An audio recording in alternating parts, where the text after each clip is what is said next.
All right, let's talk about something that can give any website owner a full-blown panic attack, a sudden, massive drop in your Google rankings. We're going to break down how to figure out what went wrong, and more importantly, how to build a solid plan to climb back up. So you wake up, you grab your coffee, you open up your analytics, and boom, your stomach just drops. That beautiful upward trend has suddenly taken a nosedive.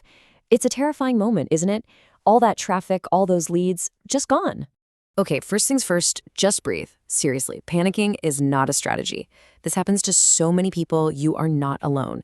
It's all part of riding the Google roller coaster. So let's get you a clear step-by-step plan to get things moving in the right direction again. To fix a problem, you first have to understand it, right?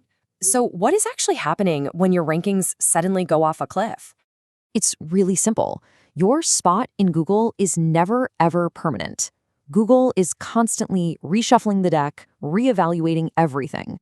Sometimes that means you just wobble up and down a few spots, but other times it means you experience that dramatic plunge. And this is absolutely crucial. You have to know the difference between normal background noise and a real code red drop. Shifting a few positions for a day or two, that's just the system doing its thing. But dropping 10, 20, 30 spots across a ton of keywords and it's not bouncing back, yeah, that's a real drop. That's when you need to take action. So why do these huge drops even happen? Well, the truth is the rules of the game have totally changed, especially over the last couple of years. What Google considers a quality website has evolved a lot. Just look at how things have ramped up. Back in March 2024, the helpful content system became a central part of ranking. Then, in late 2025, a massive update went all in on expertise, hitting those your money or your life sites, finance, health, legal, really hard. And by early 2026, the focus got even sharper on originality and timeliness. The bar just keeps getting higher and higher. And the effect has been huge. Google itself said that all these changes have cleaned up low-quality, unoriginal content in search results by 45%. That isn't just a small adjustment. That is a massive house cleaning. And, Google's been pretty open about it. This quote says it all. Their mission is to find the most helpful stuff and cut out all the unoriginal junk. So if your site got hit, it's probably because Google no longer sees your content as being aligned with that mission. So what is this new gold standard? Well, it all boils down to one little acronym, EEAT. That's experience, expertise, authoritativeness, and trustworthiness. This is basically the new blueprint for quality in Google's eyes. Let's break that down real quick. Experience means, did you actually use the product?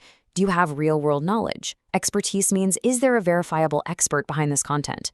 Authoritativeness asks, are you a go-to source in your industry? And trustworthiness is the foundation for everything. Is your site secure? Is your information reliable? This is your new quality checklist. Okay, so we get the why. Now it's time to roll up our sleeves and play detective. How do you figure out exactly what hit your site? And listen, don't just start changing things at random. That's a recipe for disaster. You need a process. First, see if your drop lines up with a known Google update. Then, do a full technical audit. After that, put your content under the microscope using that EEAT framework. Then, look at your backlinks. And finally, go see what your competitors who are ranking now are doing differently. Think of this as your cheat sheet. There are really three main culprits.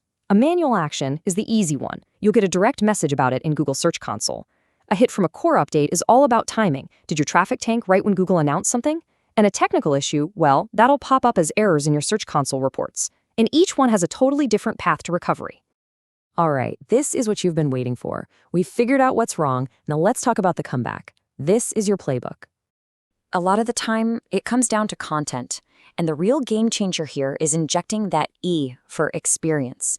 It's not enough to just rehash what everyone else is saying. You need original photos, personal stories, unique data, something that proves you know what you're talking about. And definitely add those author bios to show there's a real expert behind the curtain. Now for the tech staff, site speed is just non-negotiable anymore, especially with the new INP metric, which is basically a fancy way of measuring how fast your page responds to a click. And with mobile-first indexing, your mobile site can't be some watered-down version of your desktop site. It has to be the exact same experience. Okay, let's talk about backlinks. If you've got some sketchy, toxic links pointing your way, your first step, always, is to just reach out and politely ask them to take it down. Only if that doesn't work, or you're facing a nasty SEO attack, should you even think about using the disavow tool. It's a scalpel, not a sledgehammer. Use it carefully. And I'm going to say this, and it might be the hardest thing to hear. You have to be patient. Seriously, recovering from an algorithm hit is not a quick fix. We're talking 3 to 6 months, maybe even longer. You often won't see a full recovery until the next big update. So you have to stay the course. So let's say you've done the work. Your traffic is climbing back up. That's awesome. But the real question is, how do you make sure you never have to go through this nightmare again? It's all about building a resilient, future-proof site. You really have two choices here. You can be reactive, always stressed out, chasing the latest algorithm change, and putting out fires. Or you can be proactive. You can build such a high-quality, user-focused site that you're already doing what Google wants before they even update the algorithm. And this isn't just about following the rules. The numbers don't lie. White-hot SEO, doing things the right way, leads to sustainable, long-term growth and keeps your customers happy. Those black hat tricks? Yeah, you might get a quick traffic spike, but you're living on borrowed time before a penalty wipes you out completely. It's just not worth the risk. So I'll leave you with this question. Take a good hard look at your website, your content, your design, your user experience. Is it built to chase short-term algorithm trends, or is it truly built to provide real value and win the long game? Because at the end of the day, that's the only thing that will make you truly resilient.